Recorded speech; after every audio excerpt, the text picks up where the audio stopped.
approfittando di un piccolo gruppo d'acquisto che abbiamo fatto con l'associazione, abbiamo acquistato un po' di prodotti da Fritz Schimpf, questo rivenditore tedesco che molti di voi forse avranno imparato a conoscere per le edizioni speciali delle Mont Blanc con i pennini particolari. L'ultima uscita, tra l'altro, è quella con il pennino Edge. Eccola qua, una prova di scrittura che mi ha mandato direttamente Sebastian.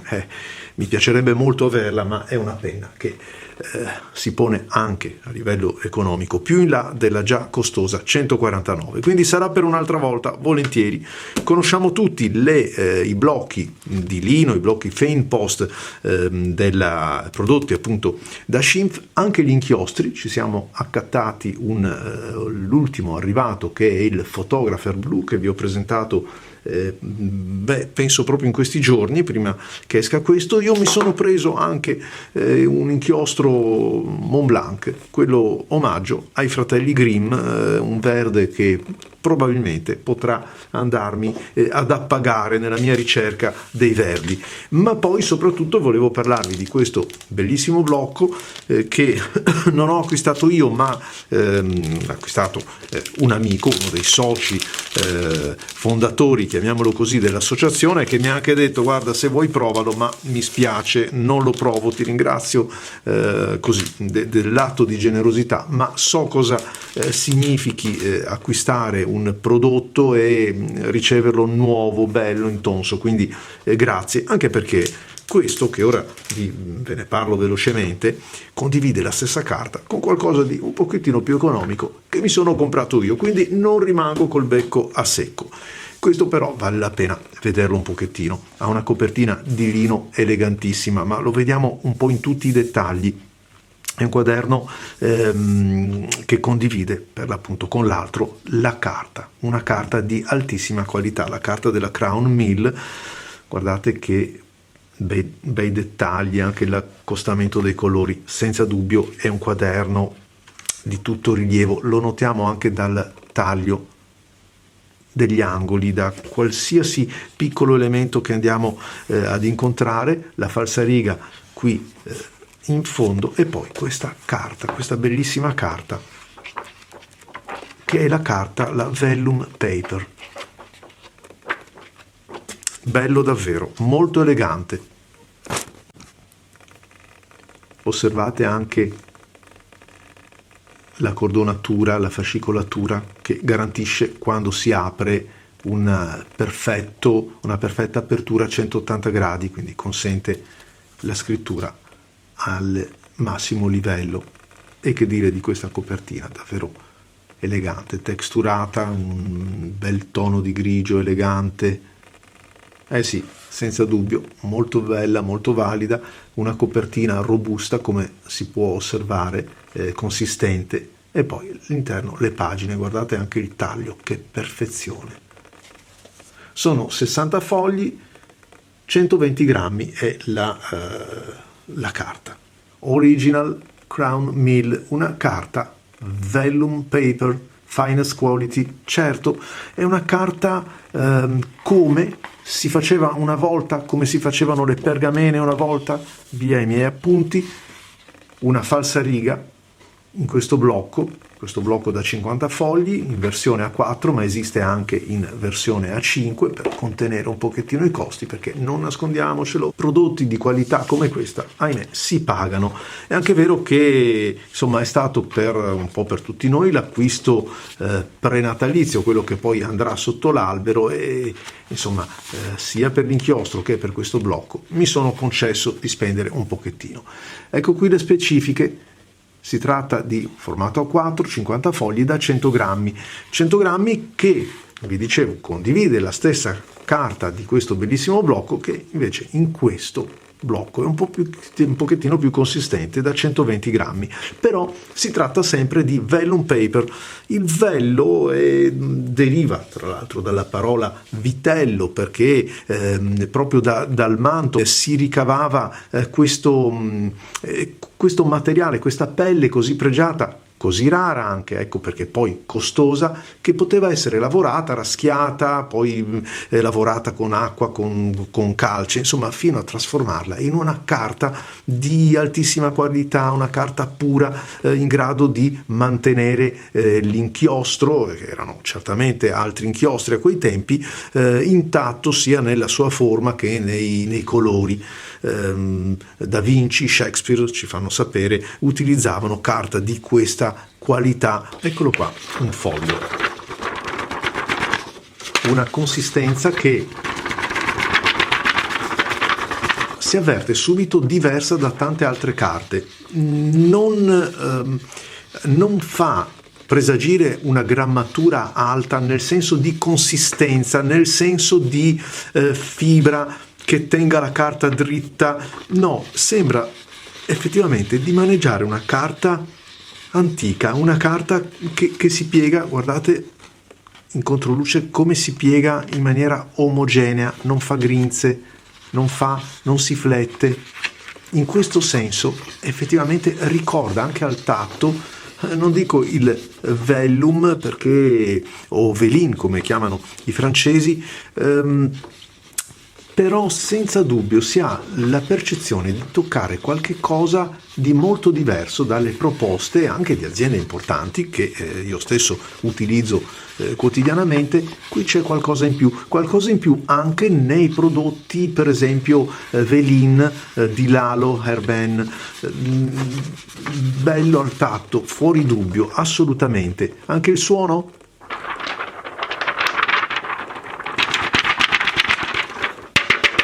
Guardate, sbattocchiandola da sotto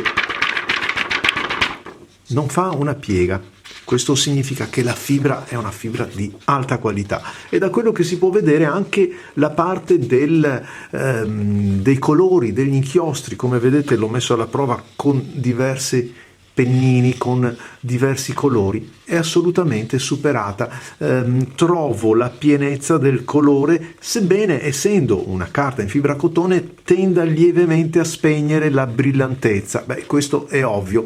Ovviamente dall'altra parte va a premiare il tratto, va a premiare quelle caratteristiche. Mi ha sorpreso ad esempio la stipula con il suo pennino V-Flex, come scrive su questa carta. Di altre penne non avevo dubbi. Anche pennini così sottili, così fini, si riesce a farli girare in tutta rotondità perché non si impuntano, non si impigliano, rispetto invece ad altre carte in fibra di cotone che hanno la fibra più esposta e quindi possono causare qualche piccolo problema. Come vedete c'è una grana, c'è un impasto, lo si vede, lo si percepisce, ma è molto sottile, molto contenuto, e quindi si riesce a scrivere bene. Vi sto facendo notare anche quello che è tipico della pergamena, lo vedete, questo disegno che è contenuto all'interno della carta ed è il logo Crown Mill. Dall'altra parte si può utilizzare, allora ci si può scrivere, ma come vedete manca la finitura. Vedete che ci sono tante grinzette, quindi sì, se volete, però la parte del divertimento è da questa parte. Ahimè, peccato, solo da un foglio, anche perché stiamo parlando di una carta che ha un suo costo. All'interno, vi dicevo, troviamo la falsariga, me lo tengo ancora qua per provare subito questo bel blocco. Ho con me penne diverse, con inchiostri diversi, con pennini diversi.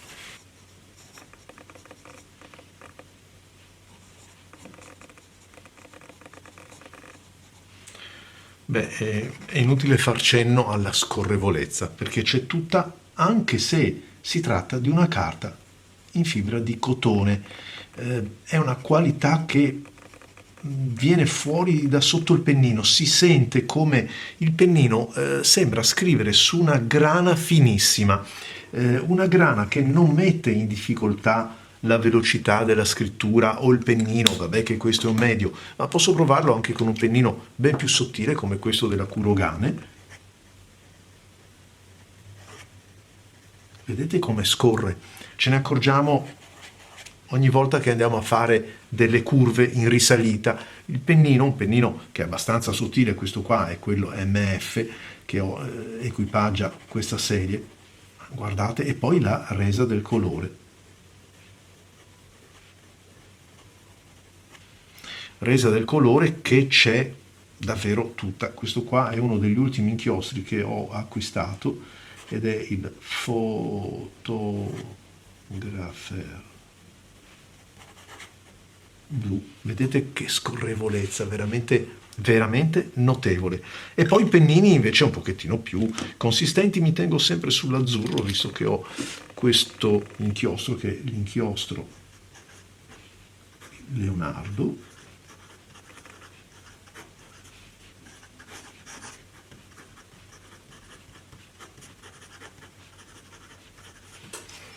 Beh, dopo lo vediamo un pochettino da vicino. Bellissima la resa e le sfumature che un inchiostro come questo possiede, ma che vengono davvero esaltate. E poi il contrasto che si genera, anche se, ve l'ho detto, un pochettino la carta cotone tende a spegnere. Qui invece abbiamo la Pilot, che spettacolo, mi piace molto questa tinta, la Pilot Heritage,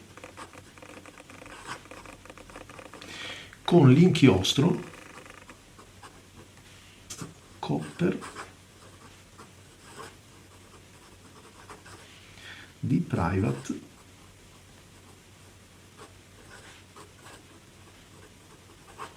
Reserve. Anche in questo caso ritrovo tutta la tonalità originale del mio inchiostro ed è un inchiostro che, come vi ho detto, apprezzo particolarmente. Teniamoci sempre sul rosso, una punta larga ancora una volta. Abbiamo il Ruby, guarda che spettacolo, il Ruby Red di Kaweco. Che spettacolo, perché se riesco a mostrarvelo, guardate come viene assorbito l'inchiostro, è ancora lì.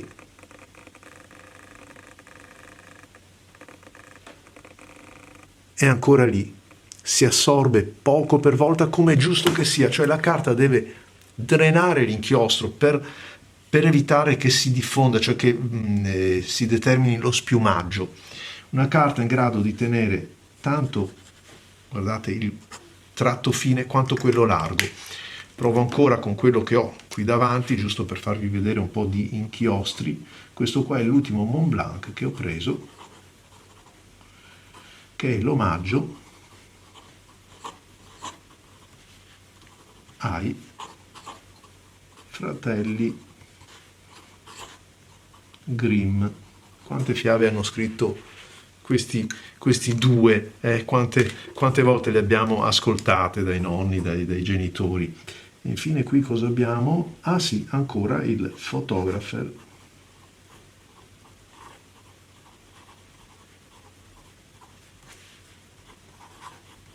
Anche qui, che c'è un flusso abbondante, sto notando come si asciughi progressivamente, lentamente.